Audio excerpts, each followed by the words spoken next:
He wasn't giving out HIV not knowing that he had it. It came to a part where he had it.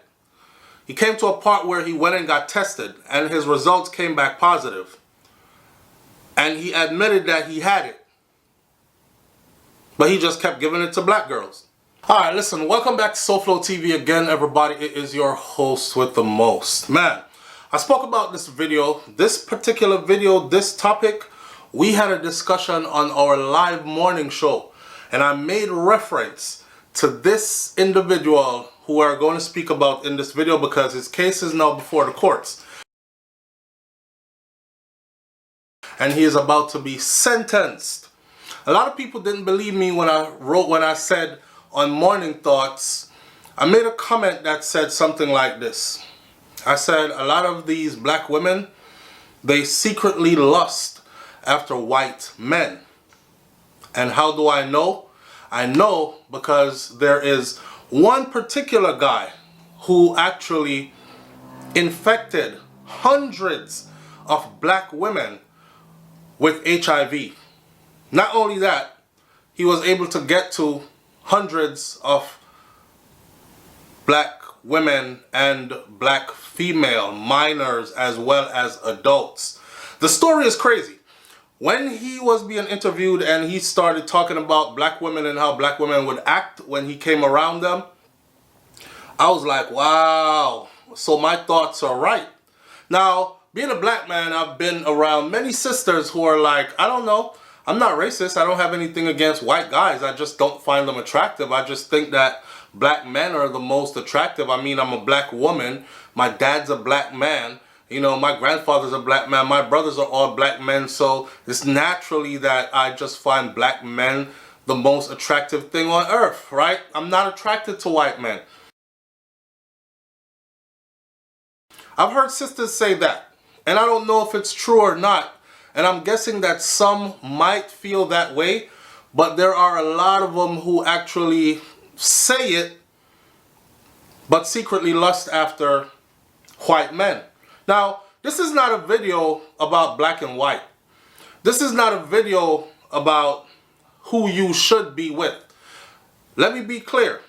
I've been married before to a Caucasian woman. I have children who are half Caucasian and half whatever the hell I am, right? If you want to call it black.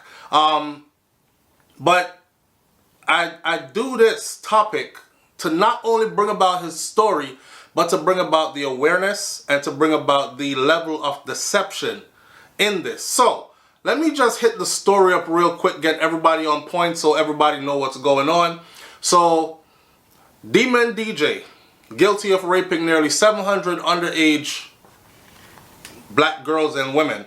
He didn't rape them per se. If you're an adult and you're having intercourse with underage girls, then that is considered rape because they are below the age and mental capacity to legally consent, right? So you are somehow forcing or coercing or doing one of those if you are not forcefully taking. But the adult women who made up the number 700, I want you to think about this, how significant this is. One white guy was able to do this to almost 700 black females. Yes, in the United States of America.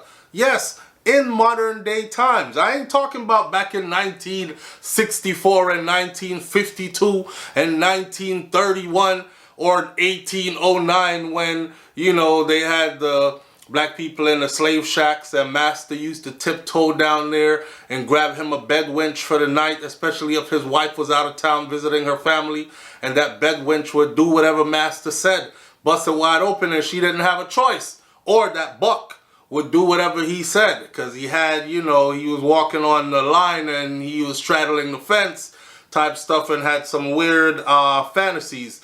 But we ain't talking about that. We're talking about in a day and age where black women could have said, no, I don't want to. A lot of them said, yes, let me try it out, right? So some people expected the wheelchair, but South Carolina DJ, his real name is Jason Roger Pope, once known as DJ Kid. DJ Kid. He gets off with a reduced sentence after pleading guilty to raping nearly 700 African American women and girls. Again, like I said, a lot of this wasn't rape. It was what they wanted to do. And I'll explain clearly in a minute. Instead of Jason Pope being sent away for the rest of his life, Judge Brian Gibbons was the name of the judge, suspended a 30-year prison sentence, and he reduced it to 19 years, which was a far lighter sentence than the prosecutors initially desired for this rapist who admitted to prostituting and raping 693 underage black girls and black women. Jason Pope also intentionally infected a lot of them with HIV/AIDS. HIV/AIDS. Why did it take 693 victims before he finally was arrested?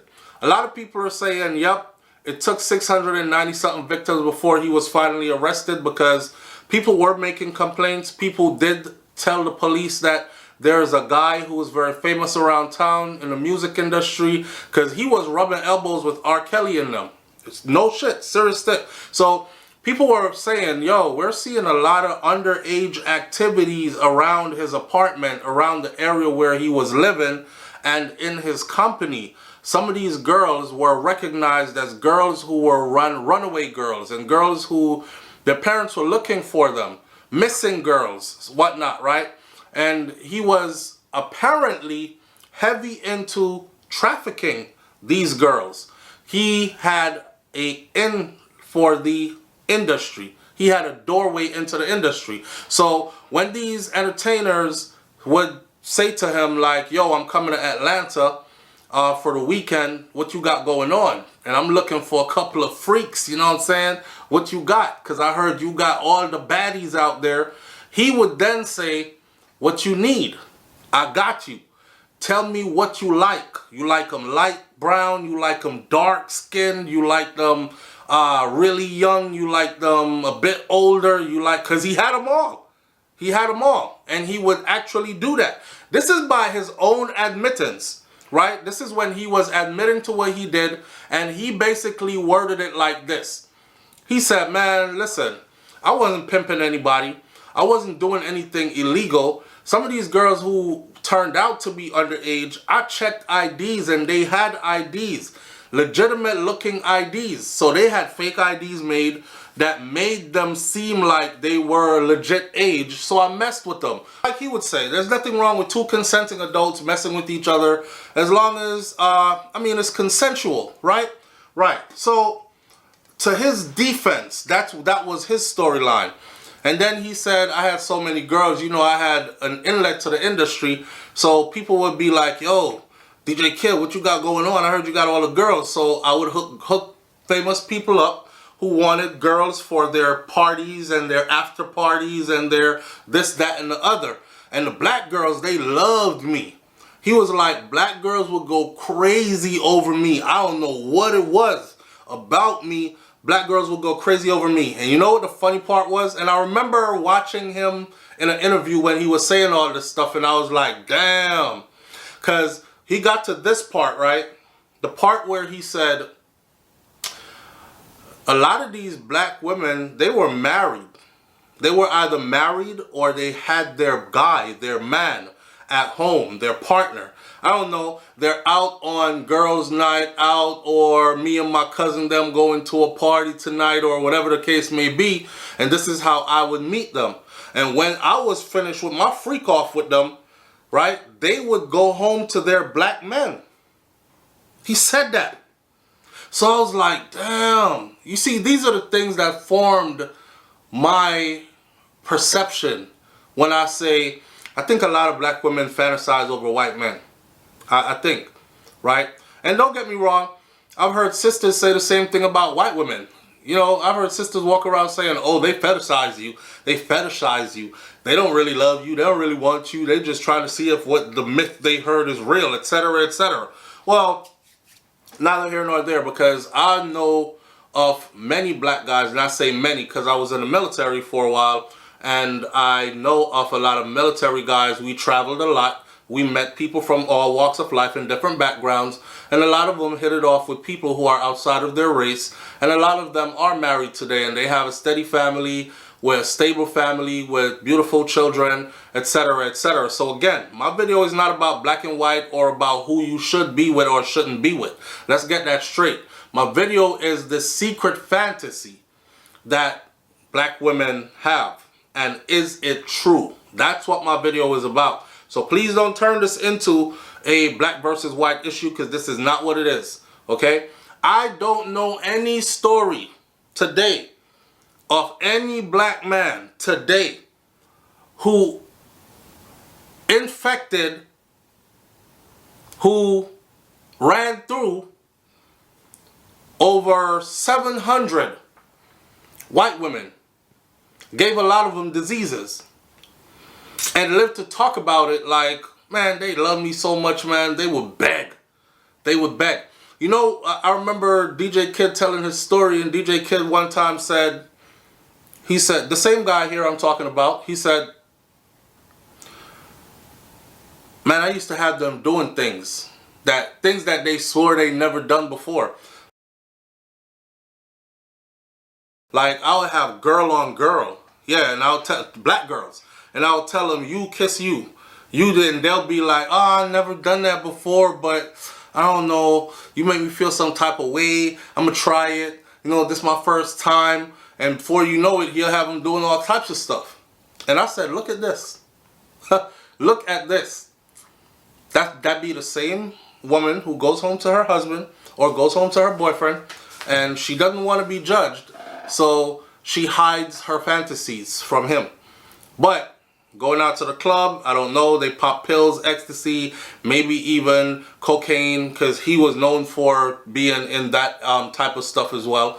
And, you know, sipping lean and drinking and smoking and doing whatever they do and partying, and decides to lose all her inhibition and bust it wide open for a white boy. Oh, man.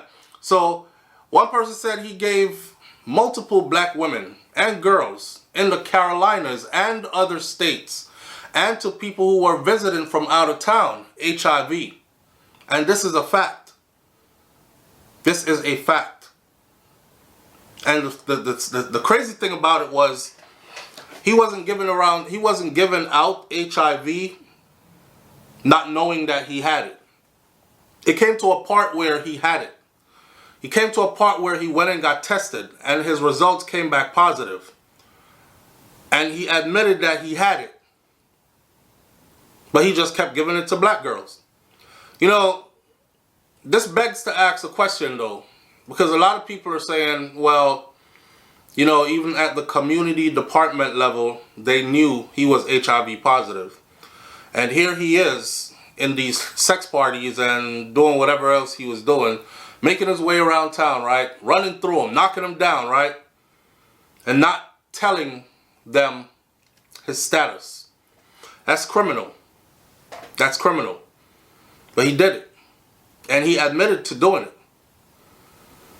Now, it took forever for him to get charged and sentenced. And a lot of people are saying, the big question is, I wonder if they knew, and by me saying they, read between the lines, I wonder if they knew that he could be weaponized. And I wonder if that's what they did. I wonder if they weaponized him. Oh, he's HIV positive. Most of the girls he messing with, they're black. Act like you don't see anything for now. Let it go. Let him spread that shit as much as he can throughout their community, right? And then eventually we'll take him off the streets. Well, his sentencing just went from 30 years. The judge has reduced it to 19 years. Mind you, Prosecution thinks he should have spent the rest of his life in prison. This one lady said, man, I remember Jason parking in our senior parking lot looking for young girls. He would be at our school parked in our senior parking lot looking for young girls. Here's the thing they don't tell y'all though. He only had a thing for real dark-skinned women.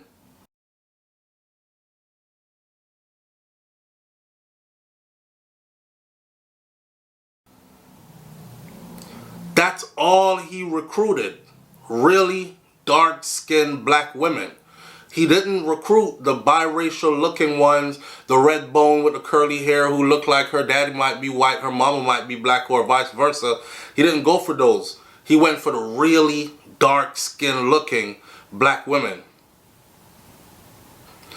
The person also said, and I feel sorry for his kids because they don't deserve someone horrible like this as a father.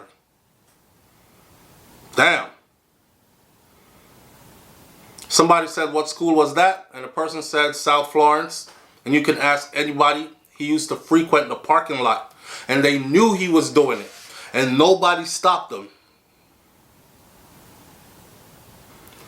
Another person says, white boys be secretly targeting black girls. Specifically, little girls.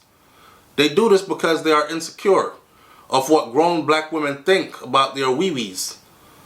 They quick to sexualize a little black girl behind closed doors, but never a black woman. Somebody wrote that have a problem with themselves because I don't know about all that. I know white boys from being in the military with them, and they are quick to jump at a black girl. A lot of them that I knew, they had no intentions of ever marrying a black girl. They just wanted to see what it felt like to be with one. And even the guys who did genuinely like the company of black girls, they would tell us to our face, like, I can't take her home. I'll get disowned. I don't want that type of disruption in my family kind of thing. So we already knew that when it comes time for him to say, okay, I'm going to start a family, I need a wife or I need a girl I could take home, introduce to my family, it definitely wasn't going to be a black girl. But every weekend when we would go out to party, they would want to know where we were going at. And they would want to be there or close by so they could like interact with the black girls, right? Another person says, man, that was a slap on the wrist.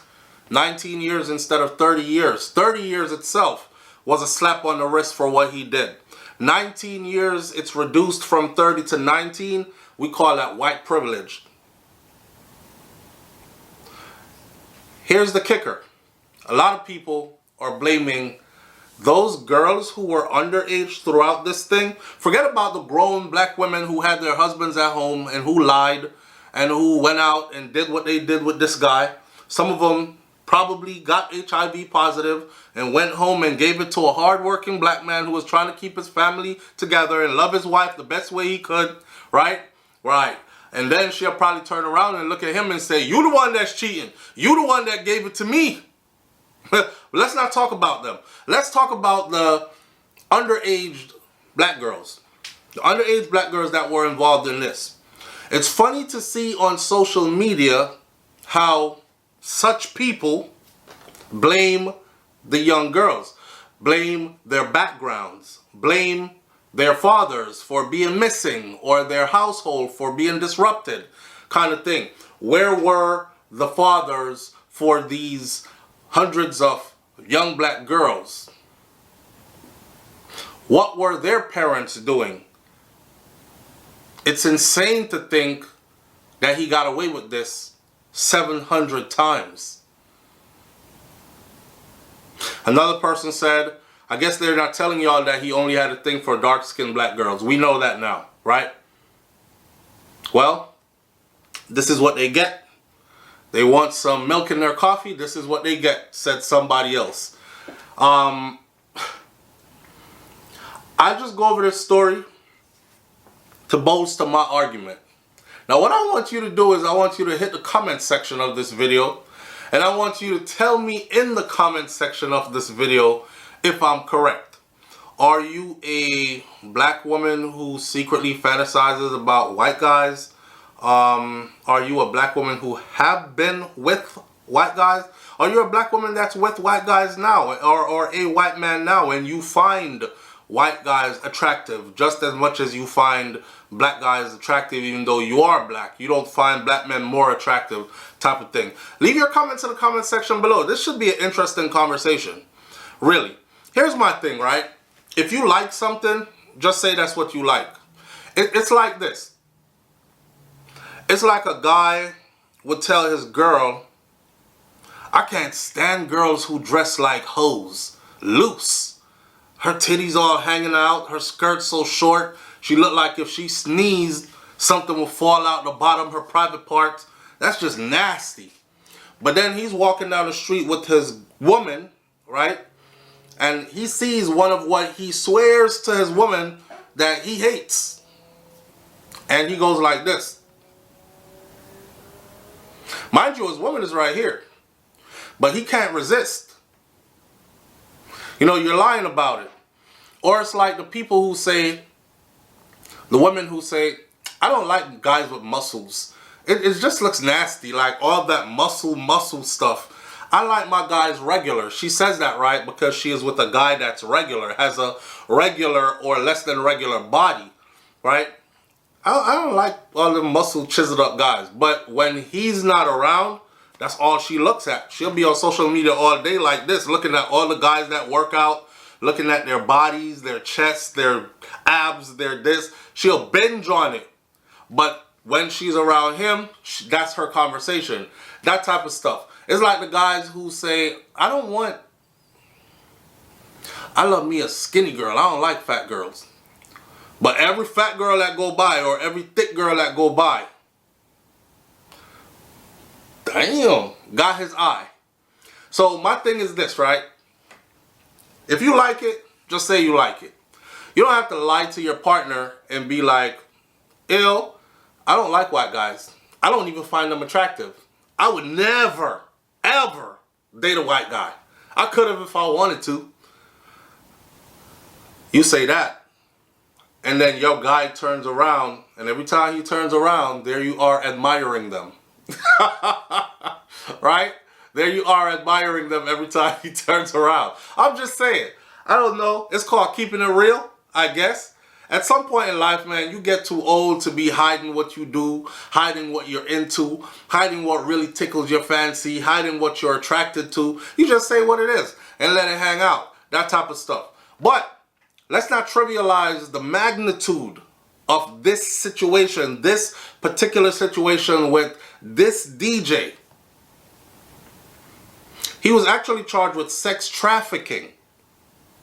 And I thought he was going to get life in prison.